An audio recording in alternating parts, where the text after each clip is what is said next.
Chapter 4. The Preservation of His Own Nature. He considered himself, above most things, as a champion, someone who was always willing to go the extra mile to win, but would always be doing so for those that could not make it themselves. Competition created a massive sense of anxiety for this young Zungo boy, not because he was afraid of losing, but because his victories would surely rob a triumph from another boy's fingers. If you are number one, then everyone else must lose, right? Of course, this is nonsense. There are more positions than just two, and great success can be found in the realm of averages, but try explaining that to a 14-year-old boy who just discovered philosophy. As the youngest child of 7, Kenny knew he had to wake up early in order to get in a shower and breakfast before school. Even though 5 of his siblings had already moved out, family breakfast was still a tradition that now included some spouses and cousins. As Kenny's alarm hit 5:45 a.m., he wasted no time in getting out of bed and into the shower. As he wiped the condensation from the mirror and tried to get a good look at his brown eyes peeking out from behind his blonde hair, he reached for his razor. Maybe a few months ago he could get away with only shaving twice a week, but now his beard was coming in a little more regularly. As he put on his gray and black cadet uniform, Kenny pulled the blue ribbon he had specially made from his pocket and pinned it to his lapel. True blue, he thought to himself. It was usually a phrase uttered with a little more irony than Kenny was applying to it, but that fact would not become obvious to him for quite some time.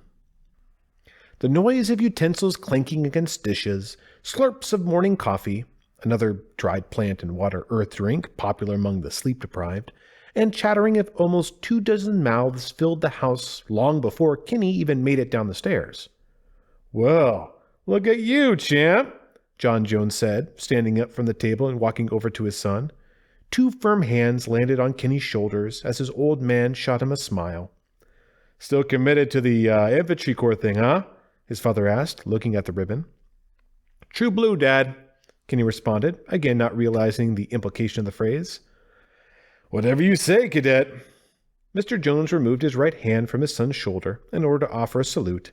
Kenny snapped to attention before offering his own. "You look wonderful, honey," Samantha Jones added, trying to quickly finish her breakfast in time while still offering support for her youngest child.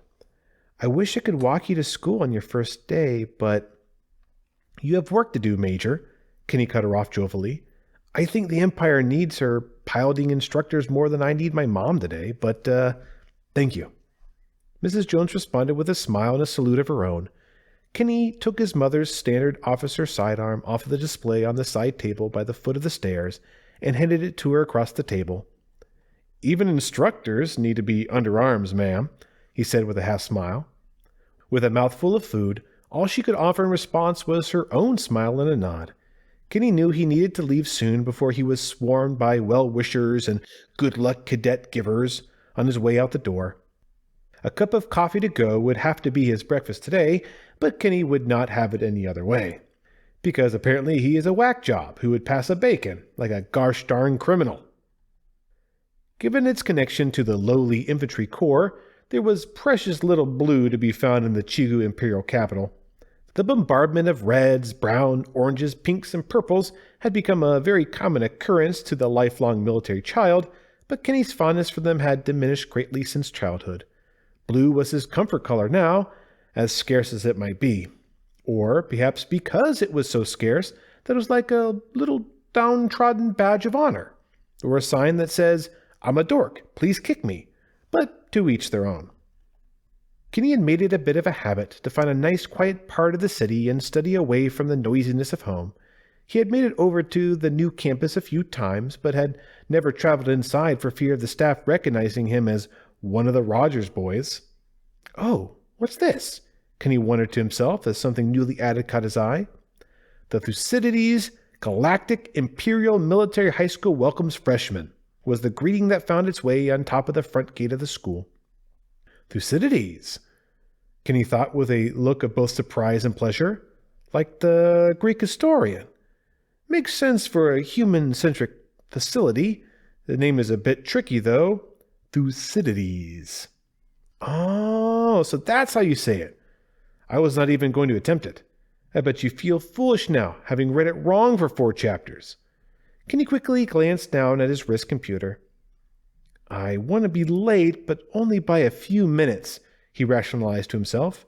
Late enough to look like a poor student, but early enough that I do not want to miss any actual lecture information. He saw the open study cafe and decided that it was a good place to productively waste time.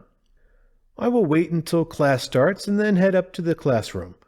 Room 413, he thought confidently. I don't even need to check it. Well, he did, but he would not know it for at least 25 more minutes. Kenny quickly rushed out of room 413 and sprinted down the hall to room 431, making sure to stop just short of the door and slow his breathing and wipe the sweat from his forehead, so as not to make it look like he was hurrying to school. He had to keep up the slacker persona after all. Kenny reached out with both hands and pushed open the double-swinging door simultaneously in a dramatic fashion. "Cadet Kenny Jones, reporting for duty," he exclaimed with the most obnoxious grin imaginable. Kenny was relieved to see it was someone he knew, Colonel Machiavelli, as the instructor. "Group 4, Cadet Jones," came the all too familiar impatient tones of Colonel Mack.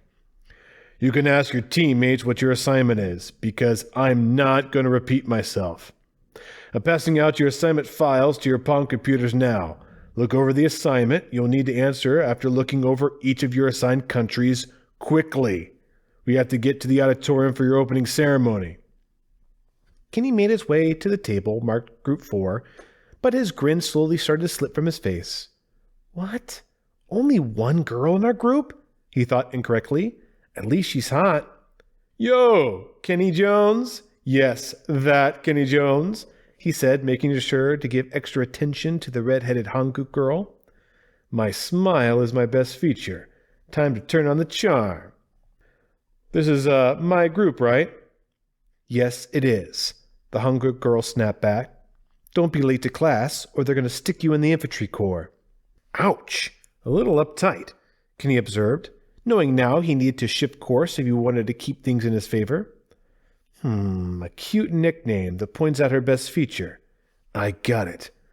"That's the idea, Fire Sprite," Kenny responded, before leaning closer to her to show off his ribbon and pecs at the same time. "True blue?" Boom goes the dynamite, he reasoned to himself when he saw her face turn slightly red. "Well, who's going to let me know what the assignment is?" "We have each been assigned a country from pre-space Earth history," the girl answered, trying to hide her slightly flustered response. "Francis here is Japan. Karel is the Democratic People's Republic of Korea. I'm the Republic of Korea." "Oh, she'd not give me her name," he thought.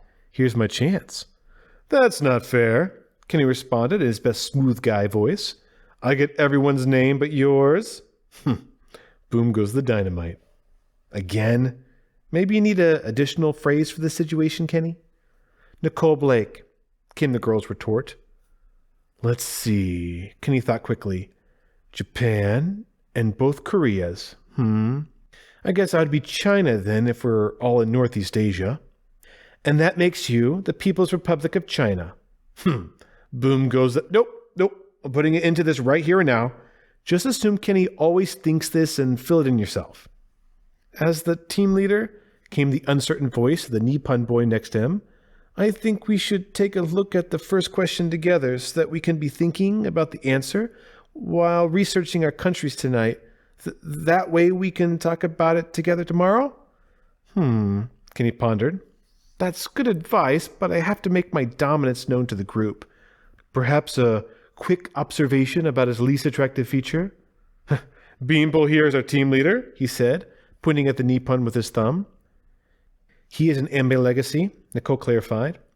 "Yeah, that makes a lot of sense, even if it is kind of a bummer," Kenny rationalized to himself. "First time seeing one that wasn't on TV or in a textbook, though." "It doesn't matter," Francis spoke back up. "Let's look over the first question before we leave for the auditorium." Francis looked feverishly across the file on his palm computer. "It says, why did people form nation states?" "They don't. At least not anymore," Kenny said, looking puzzled. "The thousands of years of Earth history," Kenny thought to himself. Less than 1,000 of them even had the concept of states. That's the point, Nichol retorted, with some of her wonderfully flustered complexion falling away. We have to explain why they did. It's a history assignment. Just read about the Treaty of Westphalia when you do your homework tonight. Karel spoke for the first time since Kenny sat down. Holy moly, that dude's a chick, Kenny observed, trying his very best not to let his face give away his misidentification. It is kind of the start of the idea of nations in Earth's history. She's right, Kenny reasoned internally. That would be the best place to start, even if it is European history rather than Asian. At that moment, Colonel Mack leaned upright in his desk chair before coming to his feet and cupping his hands around his mouth in order to amplify his speech. Time's up. Get each other's palm IDs so you can talk to each other after the opening ceremony. Cadets, on your feet. As Kenny stood up, he saw a single data transfer pack remaining on the table. As the other three members of the table moved towards the door, he slipped it into his pocket for later and filed behind his group. The volume of students had already reached a point that most would consider too crowded by the time Kenny's group had made their way into the auditorium. Kenny had never been one to feel claustrophobic, but the dramatic increase in noise was quite the juxtaposition from his comparably quiet middle school environment. Maybe all capital city schools are like this, he considered to himself. Why is he touching everyone like that? Kenny asked, drawing everyone's attention to Principal Hobbs greeting students across the room. He is shaking hands. That's how most humans greet new people, came the explanation from Karel, the human girl. Nippon's bow, Zongo's salute, human shake. Hanguk's bow too, Kenny corrected her, but only in his mind. Hanguk's bow as well, but ours is more graceful, Nichol added, although Kenny questioned the accuracy of her assessment. Kenny did not want to get involved in Nippon versus Hanguk quibbles. As far as he was concerned, they were all just taking what they liked from Zongo culture anyway. Regardless, Kenny blurted out, trying to get the conversation back on track, it seems really unhygienic, especially shaking hands with a bunch of high school freshmen.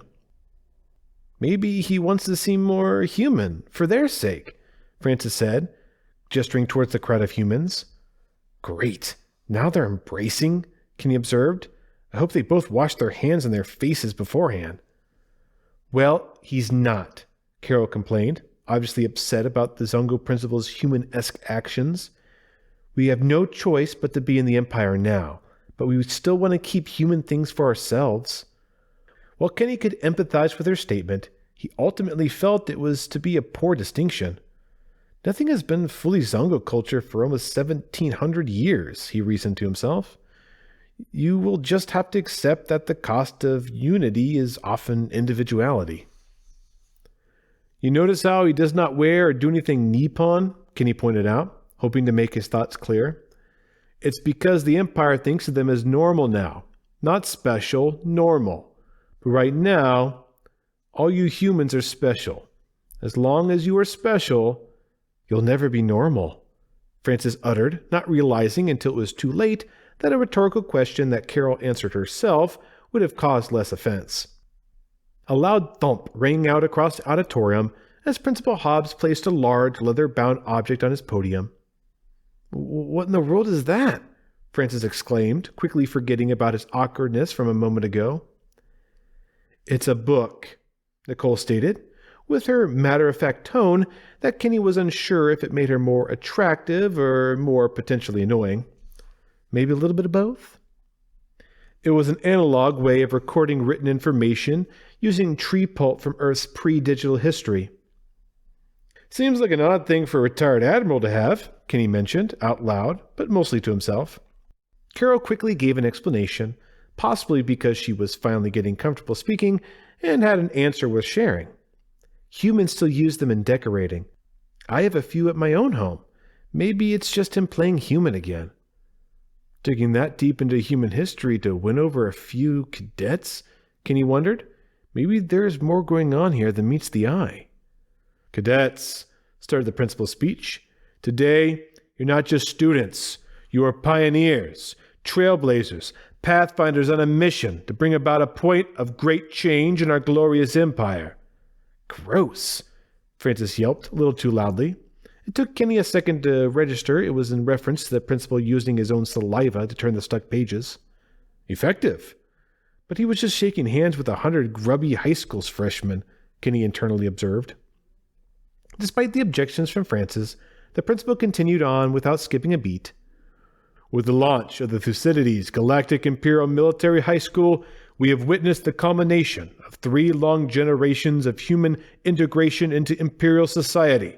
Together, we'll make the universe quake at the sight of our Imperial might. Kenny noticed the principal's breathing hastening, even as his speaking became more sluggish. Long live the Emperor. Long live the Empire. Principal Hobbs seemed to have cut his own speech short, but Kenny was unsure why. The student body began to move to the feet as applause rang out across the auditorium. Going by the thickness of his notes scribbled into the book, it appeared Principal Hobbs had more to say, but was trying to wrap up his speech quickly. Given his age, Kenny argued to himself, Zungos don't show signs of physical deterioration until they failed the great examination, and Hobbs assuredly did not. The principal's waves and smiles were betrayed by the sudden change in his complexion. First, a cough, quick and singular in its semi-violent action. No one seemed to have noticed. Kenny leaned forward towards Karel, who flexibly jerked away. Kenny continued to clap while motioning between them with one hand for Karel to come closer. Does he seem off to you? Kenny half whispered, half yelled over the thunderous crowd. All Zungos look off to me, she replied, oblivious to how hurtful that sounds. Kenny did not react to her comment and just continued with his observation. No, I mean his skin tone and breathing. Something's not right. Maybe he's just getting old. Kenny shook his head. We age differently than humans do. We require more calories as we age, but as long as we stay well fed, our bodies don't deteriorate like yours do until we're closer to 200 years old. Karel gave an expression that implied a, oh, that's right moment that just went off in her head. Something's very wrong. Kenny could barely finish his sentence before the principal gave a second cough. Then a third. A fourth. One more and we can officially call it a coughing fit. The applause began to subdue as the other students noticed the fit of coughing going on in front of them. A nearby teacher rushed over to assist just as the principal collapsed to the floor. Kenny quickly glanced at his classmates, who had looks of shock and confusion wash over them, all except for Francis, whose expression was more quizzical than fearful. What are you thinking? Kenny asked his unusually calm team leader. Francis stroked his peach fuzz for what felt like half a minute before answering. I think we have a mystery on our hands.